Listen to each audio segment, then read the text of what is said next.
नमस्कार मित्रमैत्रिणींनो, एव्हरीथिंग या चॅनलमध्ये आपणा सर्वांचे खूप खूप स्वागत आहे.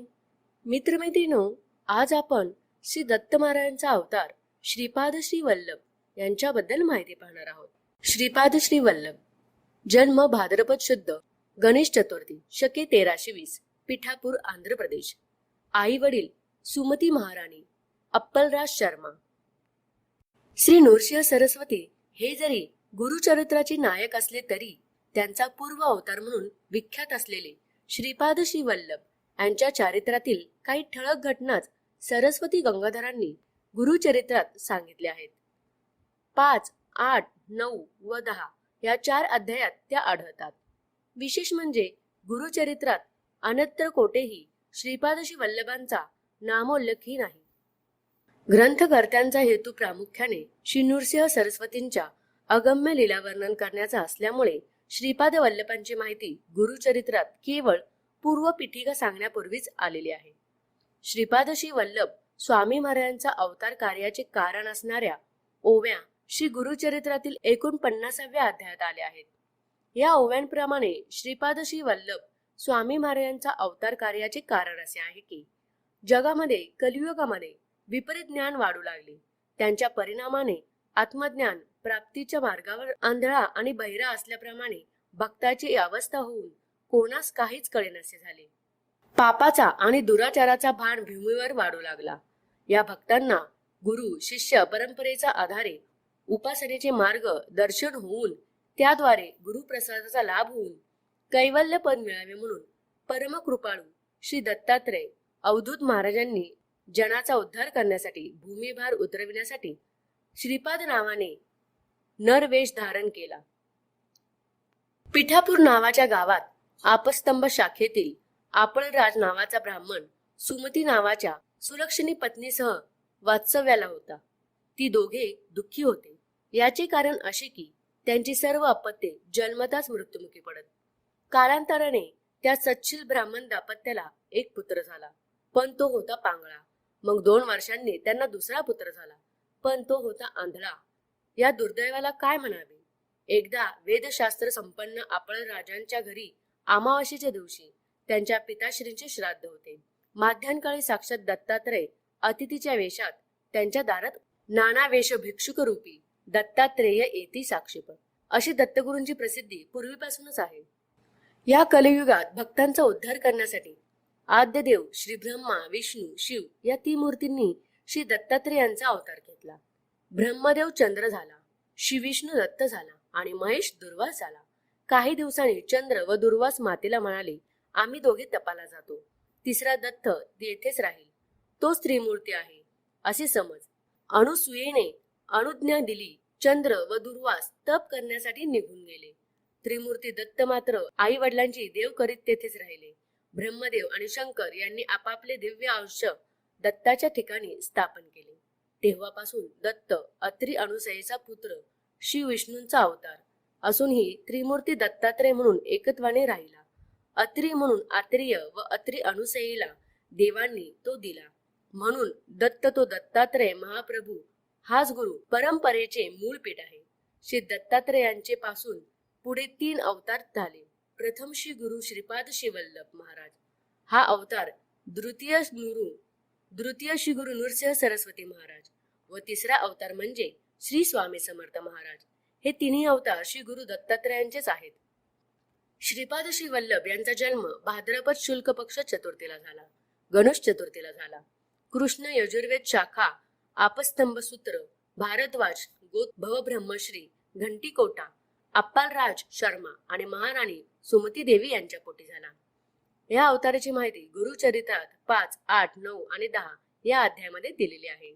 श्री दत्तांचा पहिला अवतार असलेले श्रीपाद श्री वल्लभांबद्दल मात्र खूपच कमी माहिती. भगवान दत्तात्रय जगद्धारासाठी इसवी सन 1320 मध्ये आंध्र प्रदेशातील पूर्व गोदावरी जिल्ह्यात पिठापूर नावाच्या गावात आपळराज नावाचा एक आपस्तंभ शाखेचा ब्राह्मण होता. त्याच्या धर्मपत्नीचे नाव सुमती. ती मोठी सदाचरणी व पतिव्रता होती. अतिथी अभ्यागतांची ती मनोभावे सेवा करीत असे. दोघेही सत्वगुणी होते. ती विष्णूंची आराधना आणि उपासना करीत असे. एके दिवशी माध्यान्काळी श्री दत्तात्रय अतिथी वेशात तिच्या घरी भिक्षेसाठी आले. त्या दिवशी अमावास्या होती. त्या दिवशी तिच्या घरी श्राद्ध होते. श्राद्धेसाठी बोलवलेले ब्राह्मण अद्याप यावयाचे होते. दारी आलेला अतिथी हे पाहून सुमितीच्या त्या अतिथीचे स्वागत करून त्याला श्राद्धासाठी जो स्वयंपाक तयार केला आहे त्याची भिक्षा वाढली. त्यामुळे प्रसन्न झालेल्या अतिथी वेशातील श्री दत्तात्रयाने 3 शिरे 6 हात अशा स्वरूपात दर्शन दिले. आज आपल्या घरी प्रत्यक्ष श्री दत्त प्रभू जेवले हे पाहून सुमतीला अतिशय आनंद झाला. तिने श्री दत्तात्रयांना साष्टांग नमस्कार घातला. प्रसन्न झालेले श्री दत्तात्रय तिला म्हणाले, माग माते, जी इच्छिसी, जे जी वासना तुझे मन पावसी, पावसी त्वरित म्हणत असेल. माते, मी तुझ्यावर प्रसन्न झालो आहे. तुला जे हवं असेल ते माग. श्री दत्तात्रयाने असे आश्वासन दिले असता सुमती अत्यंत विनम्रपणे भगवान दत्तप्रभूंना म्हणाली, भगवंता, आपण मला जननी म्हणलात तेव्हा ते नाव सार्थ करावे. माझ्या पोटी आपण जन्म घ्यावा. मला पुष्कळ पुत्र झाले, परंतु ते जगले नाहीत. त्यातूनच 2 पुत्र वाचले आहेत, पण त्यातील एक आंधळा आहे तर दुसरा पांगळा आहे. ते असून नसल्यासारखे आहेत. म्हणून मला आपल्यासारखा विश्ववंध, परमज्ञानी, देवस्वरूप असा पुत्र हवा. सुमतीने अशी प्रार्थना केली असता प्रसन्न झालेले श्री दत्तप्रभू पुढील धर्मकार्यास स्मरण होऊन तिला म्हणाले, माते, तुला मोठा तपस्वी पुत्र होईल. तुझ्या वंशाचा उद्धार होईल. कलियुगात त्याची फार मोठी कीर्ती होईल. परंतु तुम्हाला जे सांगेल तसे करा, नाहीतर तो तुमच्याजवळ राहणार नाही. तुमचे सगळे दैन्य दुःख दूर नाहीसे करेल. असा सूचक आशीर्वाद देऊन अतिथी रूपी श्री दत्तात्रय अदृश्य झाले. हे वरदान ऐकून सुमतीला अतिशय आनंद झाला. कामासाठी गेलेला आळप राजा घरी परतला. सुमतीने त्यांना सगळी हकीकत सांगितली. माध्यान्काळी कोणी अतिथी आल्यास त्याला भिक्षा घातल्यास चुकू नको असेही दत्तात्रयांनी सांगितले आहे. त्याप्रमाणे माहूर, करवीळ, पांचाळेश्वर या ठिकाणी श्री दत्तात्रयांचा निवास असतो. आणि जो कोणी भिक्षा मागाय असेल त्याला श्री दत्तप्रभू मानून भिक्षा घालावी असेही त्यांनी सांगितले.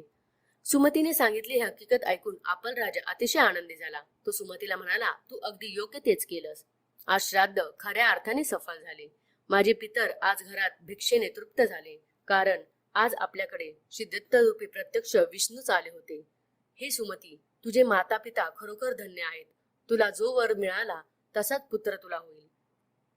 पुढे यथाकाली सुमती गर्भवती झाली. 9 मास पूर्ण झाल्यावर एका शुभ दिवशी भाद्रपद शुक्ल चतुर्थीला सुमती प्रसूत झाली. तियल एक पुत्र झाला. त्याचे जातकर्म करण्यात आले. आपल राजाने खूप दान धर्म केला. विद्वान ब्राह्मणांनी त्याची जन्मपत्रिका तयार करून त्याचे भविष्य वर्तवले.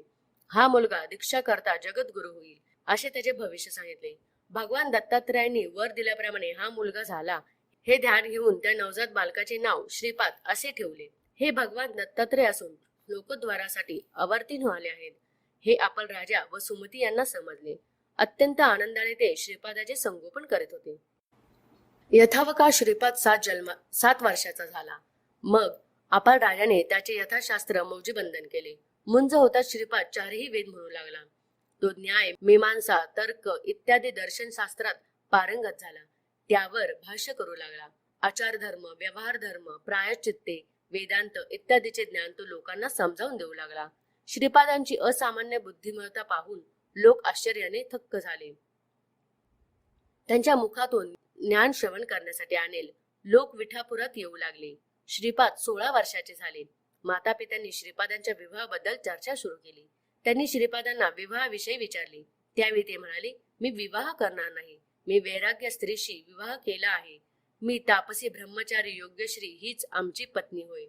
माझे नावच श्री वल्लभ आहे. मी आता तप करण्यासाठी हिमालयात जाणार आहे. हे ऐकून आई वडिलांना खूप वाईट वाटले. परंतु तुला ज्ञानी पुत्र होईल. तो सांगेल तसे वागा. हे श्री दत्तप्रभूंचे शब्द सुमतीला आठवले. या मुलाचा शब्द आपण मोडला तर काहीतरी विपरीत होईल, तेव्हा त्याला अडवून चालणार नाही असा विचार करून आई वडील त्याला म्हणाले, बाळा, तू आमच्या म्हातारपणी आमचा सांभाळ करशील अशी आम्हाला आशा होती, पण आम्ही तुला अडवित नाही. आपल्याला पुत्र वियोग होणार या विचाराने सुमती दुःख करू लागली.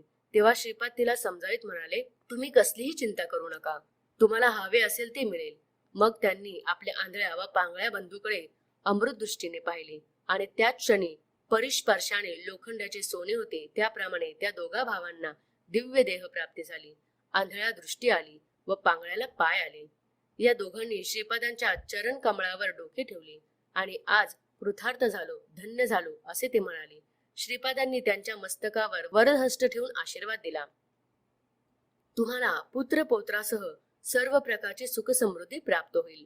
तुम्हाला दीर्घायुष्य प्राप्त होईल. तुम्ही चिरकाल सुखाने नांदाल. तुम्ही आई वडिलांची सेवा करा. तुम्ही परमज्ञानी व्हाल. शेवटी तुम्हाला मोक्ष प्राप्त होईल. मग ते आई वडिलांना म्हणाले, या दोन्ही मुलांच्या सहवासात राहून तुम्ही शतायुषी व्हाल. आता मला परवानगी द्या. मी उत्तर दिशेला जात आहे. अधिक साधूंना मी दीक्षा देणार आहे. सर्वजण श्रीपादांच्या पाया पडले. श्रीपाद श्री वल्लभ घरातून बाहेर पडले. एकेकी गुप्त झाले. श्री गुरुचरित्र या मराठी ग्रंथामध्ये त्यांच्याबद्दल फारच थोडी माहिती उपलब्ध आहे. दत्तभक्त व सामान्य लोकांना कारंजा क्षेत्राचे श्री नृसिंह सरस्वती आणि अक्कलकोट क्षेत्राचे श्री स्वामी समर्थ हे दत्त गुरूंचे 2 अवतार चांगले माहीत आहेत. पण पहिला अवतार असलेला श्रीपाद श्री वल्लभांबद्दल मात्र खूपच कमी माहिती ठाऊक आहे. या पार्श्वभूमीवर श्रीपाद श्री वल्लभांच्या अलौकिक कार्यांचा तसेच पिठापूर ह्या त्यांच्या जन्मक्षेत्राचा थोडक्यात घेतलेला धाडोळा उद्बोधक आणि अनेकांच्या माहिती नव्याने भर टाकणारा असेल अशी अपेक्षा आहे. त्यांचे समकालीन असलेल्या शंकर भट यांनी लिहिलेले चरित्र संस्कृत भाषेत होते आणि त्यानंतर त्यांचा तेलुगू भाषेत अनुवाद झाला. पिठापूर येथे 16 तर करमपूर येथे 14 वर्ष अशा अवघ्या 30 वर्षाच्या कालावधीत अद्भुत असे लीला चरित्र दाखवून त्यांनी इहपर लोकातील सर्वांना शाश्वत सुख प्रदान केले. त्यांच्या बाललीला प्रत्यक्ष भगवान बालकृष्णांच्या लीलेसारख्या अत्यंत मधुर आणि अद्भुत आहेत. पुढे जप, तप, ध्यान, तपस्या या सर्वांचे फल स्वतःला न घेता सृष्टीला देत आपल्या भक्तांची आश्वी व्याप्तीतून सुटका करण्यासाठी त्यांनी आपले तपोबळ सहस्त्रपटीने वाढवले. आपल्या दिव्य, अगम्य आणि मनाच्या दृष्टीने अनाकलनीय असलेल्या लीलाद्वारे जनता जनार्दनाचा उद्धारासाठी त्यांनी वापरले. त्यांनी आपले आयुष्य घातले. पाण्यावरून चालणे, व्यंग्य व्यक्तीस अव्यंगता प्राप्त होणे, उपस्थितांसाठी शिजवलेले अन्न कमी असूनही ते सर्वांना पुरून शिल्लक राहणे, लांबच्या प्रवासातही दूध, दही, लोणी खराब न होता नीट राहणे, अंध व्यक्तीस दृष्टी प्राप्त होणे, मृत जीवास जीवदान देणे, अशा कितीतरी प्रकारच्या चमत्कृतीपूर्ण लीलांनी त्यांचे आयुष्य भरलेले दिसले. या दिव्य लीलाच्या प्रकटनातून प्रामुख्याने संत सज्जनाने नामस्मरणाचा महिमा, भूतपिशाच्य बाधेने निर्मूलन आदी अनेक गोष्टींचा संदेश दिला. आंध्र प्रदेशातील पिठापुरम येथे या दैवी बालकाने बालवयात म्हणजे 16व्या वर्षाच्या आतच सकळ शास्त्रात विशेषत वेदांतात प्रावीण्य मिळवले. नंतर समस्त मानव जातीच्या कल्याणासाठी भारत भ्रमण केले. पिठापुरम येथील देखण्या मंदिरातील श्रीपाद वल्लभांच्या मूर्तीच्या पवित्र दर्शनाने भक्तांच्या डोळ्याचे पारणे फिटते. येथे भक्तांना अभिषेक करता येतो. मंदिराच्या प्रांगणात औदुंबर वृक्ष असून तेथे दत्तांच्या पादुका आहेत.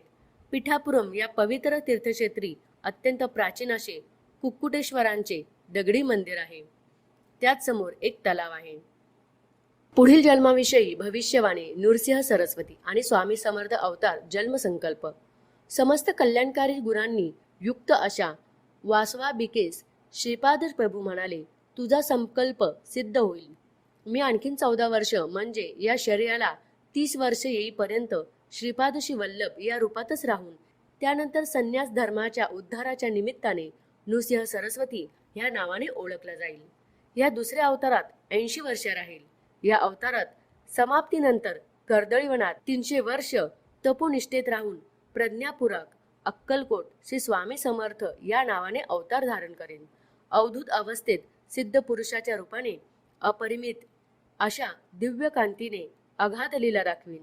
साऱ्या जगाला धर्म कर्माला अनुसरून त्याविषयी आसक्तिहित करीन. भगवान श्रीपाद श्री वल्लभ स्वामींनी अश्विन कृष्ण द्वादशीला अवतार समाप्त केला. तर मित्रमैत्रिणींनो, अशा प्रकारे श्रीपाद श्री वल्लभांचा हा अवतार होता. तर मित्रांनो, हा व्हिडिओ तुम्हाला कसा वाटला हे मला कमेंट करून नक्कीच कळवा. आणि त्यांच्याबद्दलच अजून उर्वरित माहिती आपण पुढच्या व्हिडिओमध्ये पाहणार आहोत. चला तर मग असेच विविध प्रकारचे व्हिडिओ पाहण्यासाठी आमच्या चॅनलला लाईक आणि सबस्क्राईब करा आणि बेल आयकॉनला प्रेस करा. धन्यवाद.